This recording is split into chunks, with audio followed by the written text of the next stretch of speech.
নমস্কার বন্ধুরা, আর গরম খাবার চ্যানেলে আপনাদের সবাইকে স্বাগত জানাই। বন্ধুরা, আজকে গরমের মধ্যে একটা সেরা রেসিপি রান্না করছি, আম ডাল। তার জন্য দেখো মুসুর ডাল একটা বাটিতে নিয়ে নিলাম।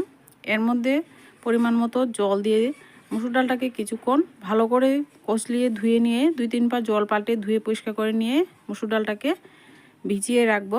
এতে করে রান্না করতে বেশি সময় লাগবে না। চুলায় কড়াই বসিয়ে দিয়ে এর মধ্যে পরিমাণ মতো জল দিয়ে দিলাম, আর এর মধ্যে আমি ভিজিয়ে রাখা মুসুর ডালটা দিয়ে দিলাম। দেখুন, ভিজিয়ে রাখার কারণে কিন্তু মুসুর ডালটা অনেকটাই ফুলে গেছে, তো সেদ্ধ হতে বেশি সময় লাগবে না। এবার ডালটাকে ভালো করে সেদ্ধ হতে দেব। কিছুক্ষণ পর দেখুন ডাল ভালোভাবে সেদ্ধ হয়ে গেছে, আর উপরে যে ফেনাটা উঠেছে, ফেনাটা কিন্তু ভালো করে পরিষ্কার করে দেবেন। এতে করে ডাল কিন্তু সুন্দর পরিষ্কার পরিচ্ছন্ন হয়। তো ফেনাটা অবশ্যই তুলে এভাবে ফেলে দেবেন। এবার একটা ডালের কাটা দিয়ে আমি ঘুঁটা দিয়ে নেব।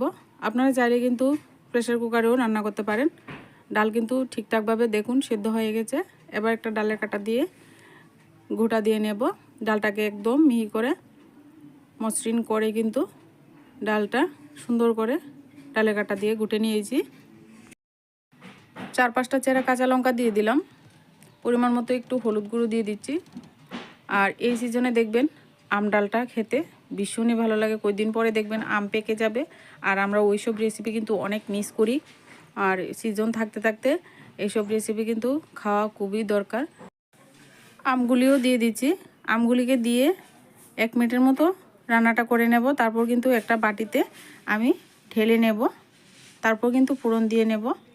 তো আমটা দিয়ে বেশিক্ষণ কিন্তু সেদ্ধ করার কোনো দরকার নেই। আম কিন্তু বেশি কিছুক্ষণের মধ্যে দেখবেন সেদ্ধ হয়ে যায়। তো এবার দেখুন আমি চুলায় একটা কড়াই বসিয়ে দিলাম। ওই একই কড়াই ধুয়ে বসিয়ে দিলাম। এবার পরিমাণ মতো সর্ষের তেল দিয়ে একটা শুকনো লঙ্কা, তেজপাতা দিয়ে দিলাম। দিয়ে ফোড়নে দিচ্ছি সর্ষে। এখানে আমি লাল সর্ষেটা দিচ্ছি। আমার চ্যানেলে যদি নতুন বন্ধু হয়ে থাকেন, চ্যানেলটিকে সাবস্ক্রাইব করে দিয়ে চ্যানেলের পাশে থাকবেন। বন্ধুরা, এখানে 1 চামচ সর্ষে ফোড়ন দিয়ে দিচ্ছি। আপনারা এখানে রাঁধুনি ফোড়ন দিতে পারেন, সর্ষে দিয়ে করতে পারেন, রসুন কুচি দিয়েও করতে পারেন। এই টক ডাল কিন্তু রসুন কুচি দিয়েও করা যায়।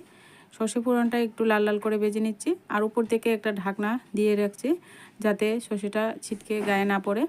তো এইভাবে কিছুক্ষণ এইভাবে ঢাকা দিয়ে রাখলাম। এবার দেখুন সর্ষে ফোড়নটা হয়ে গেছে। এবার টক ডালটা দিয়ে দিচ্ছি। তো ডালটা কিন্তু আমি মোটামুটি এত ঘনও না আবার পাতলাও না, একটু ঘন পাতলা এরকম একটা রেখে রান্নাটা করব। আর এখানে পরিমাণ মতো চিনি আর লবণ দিয়ে দিচ্ছি। আর টক ডালে একটু চিনি দিবেন, চিনি দিলে ভালো লাগে খেতে।